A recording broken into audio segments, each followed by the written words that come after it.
가장 큰 문제는 무엇이 문제인지 모르는 것. 당신의 문제를 해결하는 방송, 문제적 보험. 당신의 문제를 해결하는 방송 문제적 보험 이진호 본부장입니다. 야, 여러분들 부업 관심 많으시죠? 돈 버는 거 다 좋아하실 거예요. 그리고 편하게 돈 벌면 참 좋겠다 이런 생각 누구나 하실 거예요. 자, 지금 영상 보신 분들 메리츠 파트너스 뭐 이런 보험 부업 관심이 있어서 들어온 분들이라고 생각하는데, 자, 오늘 영상 보시고 자, 보험 부업 이게 과연 할 만한 건지, 그리고 한다면 어떻게 해야 하는 건지 오늘 이야기 드려보도록 하겠습니다. 자, 메리츠 화재에서는 메리츠 파트너스라는 이름으로 이제 파트너스를 모집하고 있고요. 롯데손해보험에서는 최근에 뭐 원더라는 이름으로 스마트 플래너라는 이름으로 또 모집을 하고 있습니다. 자, 이름이 좀 다 기니까 전속 파트너스라고 부르겠습니다. 자, 전속이라는 이름을 붙인 거는 해당 회사에 소속된 설계사이기 때문에 그렇고요. 자, 우선 광고는 이렇게 하고 있습니다. 뭐 내 보험 내가 가입하고 그거에 대한 수수료도 내가 받는다. 그리고 뭐 누구나 쉽게 이제 보험으로 소득을 올릴 수 있다.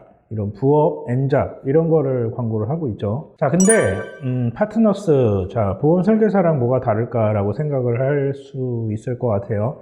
보험 설계사랑은 좀 다른 것 같다. 좀 편하게 돈을 벌 수 있을 것 같다 라고 생각을 하지만 사실 실상은 그렇지는 않습니다. 똑같은 사실 보험 설계사입니다. 자, 만약에 누군가 여러분한테 보험 설계사 해보실래요? 이렇게 만약에 권유하신다면 어떠실 것 같으세요? 다 비슷할 거예요. 영업은 하기 싫다. 나는 그런 거 자신 없다. 무섭다. 뭐 혹은 그 실적에 따라서 받는 수당제이기 때문에 기본 급여가 없기 때문에 좀 불안정하다. 실적이 없으면 돈도 한 푼도 못 받지 않냐. 자, 이런 얘기들 많이 하실 거예요. 여러분도 그렇게 생각을 하실 겁니다. 자, 그래서 보험 설계사를 원래 희망을 하시는 분들은 이걸 어느 정도 알고 있고 내가 그 영업을 해보기 위해서 뛰어드시는 분들이 있죠. 자, 근데 전속 파트너스 하시려고 하는 분들은 이런 생각하고 들어오지는 않으실 거예요. 난 그런 게 싫어서 설계사를 안 하는 거다. 근데 파트너스는 괜찮을 것 같다. 이렇게 생각을 하시거든요. 자, 이제 보험회사에서 어떤 설계사, 영업 이런 단어들을 빼버리고 부업과 쉽게라는 단어를 이용해서 여러분들한테 접근을 하기 때문에 좀 더 이 선택이 쉬운 것 같습니다. 자, 하지만 같은 설계사라는 거 명심하셔야 돼요. 설계사한테 주어지는 의무, 책임 다 똑같이 짊어지게 됩니다. 뭐 장점부터 얘기를 해볼게요. 자, 우선은 출퇴근하지 않아도 된다는 거는 분명한 장점이 될 수는 있습니다. 자, 또한 이제 어떤 영업적인 실적에 대한 부분을 압박을 받지 않는다는 거, 내가 한 만큼 그냥 수수료를 받겠다. 좋습니다. 이것도 장점이에요. 자, 하지만 이 장점을 극대화시키기 위해서는 또 여러 가지 조건들이 붙을 수밖에는 없습니다. 오늘은 그런 이야기들을 해드릴 거고요. 자, 그 얘기를 하기 전에 저 같은 경우는 프라임에셋이라는 보험 대리점에서 근무를 하고 있고요. 지금 본부장 직급으로 근무 중입니다. 보험 대리점은 이제 전속 보험회사랑 다르게 여러 가지 보험 상품을 취급하는 그런 곳이라고 생각을 하시면 돼요. 그래서 저희 같은 프라임에셋에도 파트너스 프로그램이 있는데 오늘 저희 파트너스 프로그램과 전속 보험회사의 파트너스가 어떻게 다른지를 설명을 한번 드려보고요. 장단점들이 어떤 게 있는지 한번 이야기 들어보시고 판단을 해보시면 좋을 것 같습니다. 자, 앞에 말한 것처럼 좀 출퇴근을 하지 않아도 되고 실적의 압박을 받지 않아도 되기 때문에 어떤 업무적인 유연성은 충분히 장점이 될 수 있습니다.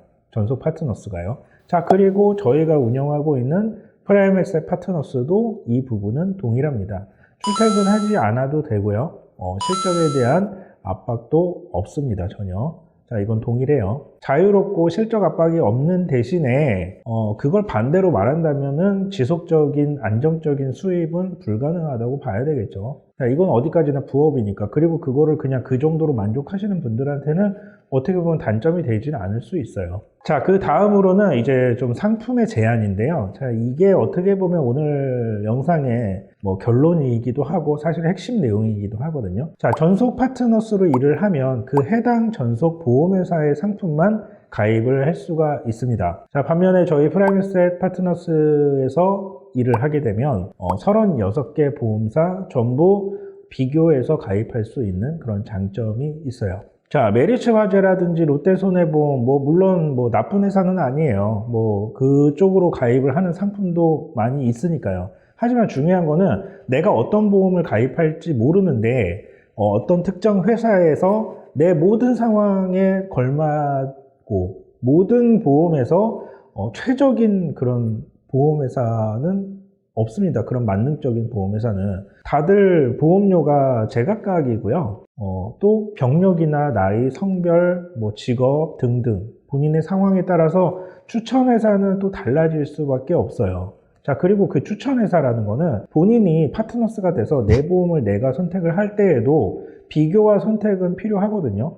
하지만 전속 파트너스로 일을 한다면 그 회사 상품 안에서만 상품을 선택해야 된다라는 상품의 제한은 아무래도 발생할 수밖에 없겠죠. 물론 누군가는 나는 어차피 보험도 없으니까 그냥 이 정도면 되지 않을까라고 생각을 할 수도 있습니다. 사실 많은 분들이 그렇게 들어가고 있고요. 하지만 그 뒤의 일까지도 생각을 해보셔야 돼요. 자, 우리가 보험 상담을 하고 설계사한테 어떤 보험을 가입했다고 가정을 해볼게요. 충분히 만족스러운 상담이 되고 여러 보험회사를 비교해서 올바르게 선택을 하시는 분들도 있겠지만 어떤 분들은 그냥 이 사람이 알아서 잘 해주겠지, 혹은 내 지인이니까 친구니까 괜찮은 거 해줬겠지라고 생각을 하고 그냥 의심 없이 가입을 했지만 나중에 알고 보니까 이 회사의 상품은 나한테 안 맞는 것 같아, 다른 회사에 더 좋은 조건이 있는 것 같아, 이렇게 하면서 기존 보험을 가입을 했던 거를 해지를 하고 다시 또 갈아타는 이런 경우들이 많아요. 그렇게 되면 보험료의 손실은 가입자의 몫이 되는 거죠. 하지만 파트너스가 본인 보험을 본인이 가입을 한다면 이런 거에 대한 책임도 본인이 감수를 해야 되거든요.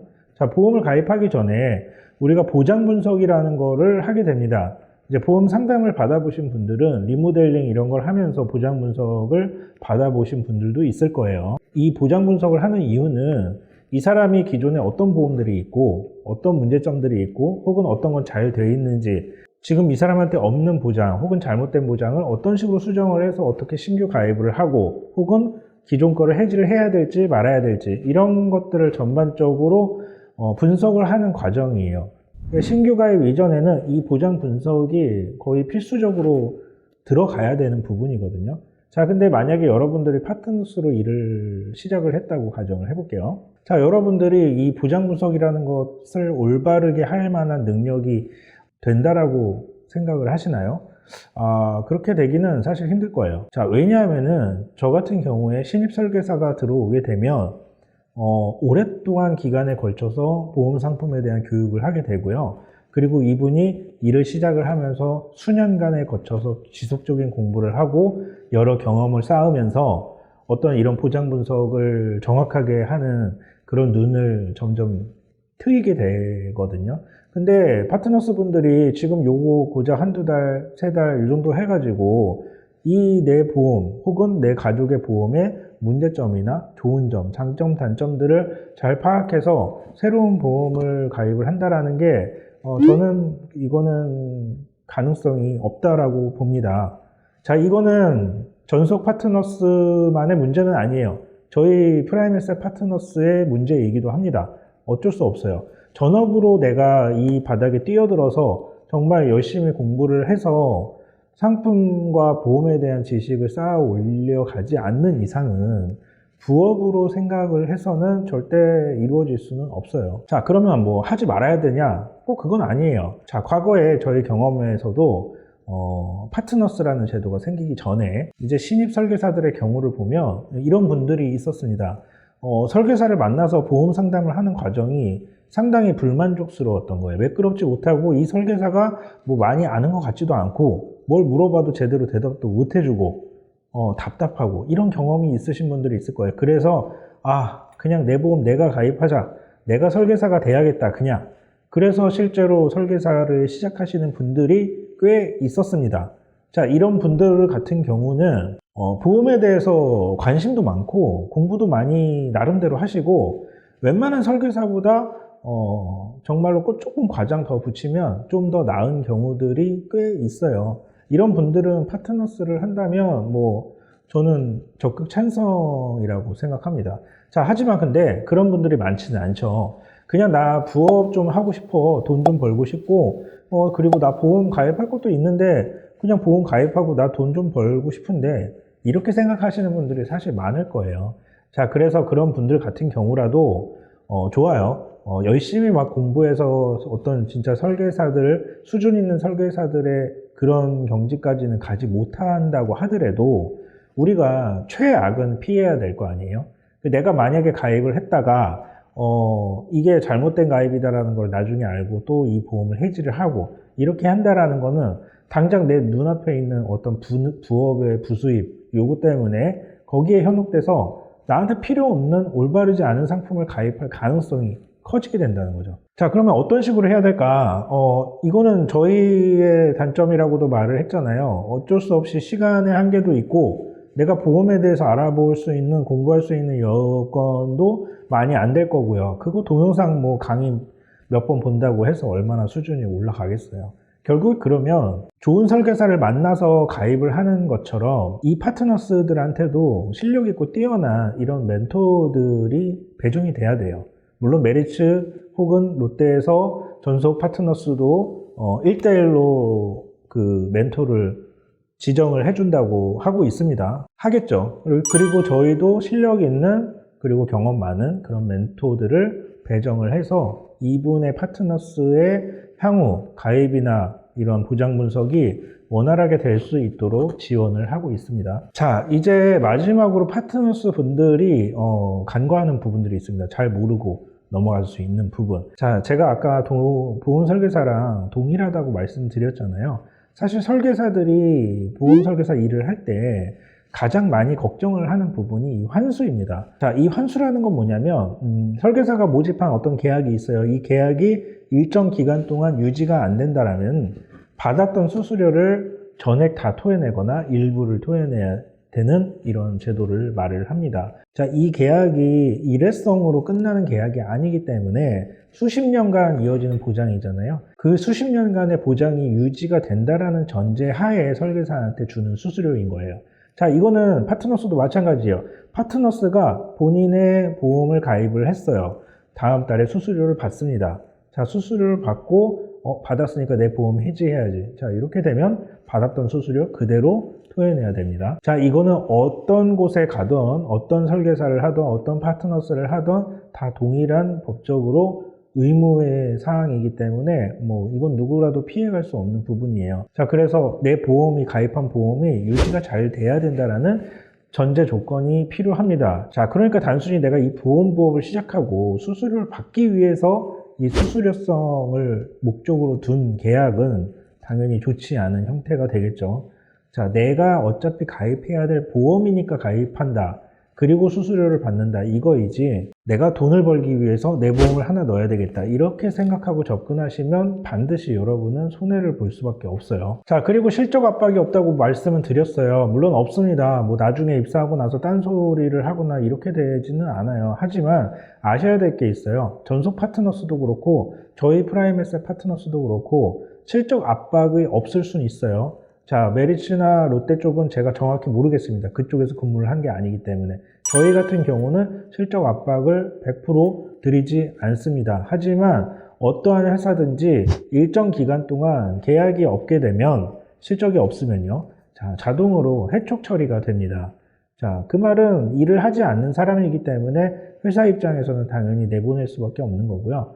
자, 이렇게 되면 결국에는 장기적인 부수입을 얻을 수는 없겠죠. 자, 그래서 이 보험 부업의 자격을 지속적으로 유지를 하려면 어쨌든 지속적인 계약이 이루어질 수밖에는 없습니다. 자, 그래서 여러분이 만약에 파트너스를 한다고 한다면 제가 추천드릴 수 있는 대안은 한 회사에 소속돼서 그 회사 상품만을 취급하는 파트너스와 저희처럼 36개 보험사를 취급하는 파트너스. 자, 어떤 게 더 좋을 거라고 생각하시나요? 전 당연히 한 회사가 아니라 여러 회사 상품을 취급하는 그런 파트너스가 되는 게 당연히 유리하다고 생각합니다. 그건 누구나 마찬가지일 거예요. 일반 가입자들도 저희 같은 대리점 설계사한테 상담을 받고 비교를 받는 이유가 한 회사에 다니는 설계사한테는 그만큼의 상품의 비교의 한계가 있기 때문이거든요. 자, 그런 것처럼 마찬가지로 여러분도 내가 만약에 실질적인 영업을 하지 않는다고 하더라도 적어도 내 보험 그리고 내 가족 보험만 그 정도만 한다고 하더라도 그래도 올바른 보험 가입을 하기 위해서 그리고 내 보험의 분석을 제대로 한번 해보기 위해서는 대리점에서 파트너스로 일하는 거를 저는 적극 추천드립니다. 파트너스에 대해서 궁금하신 분들은 제 상단의 연락처로 연락 주시면 자세히 상담이 가능하고요. 저는 다음 시간에 더 좋은 내용으로 찾아뵙도록 하겠습니다. 감사합니다.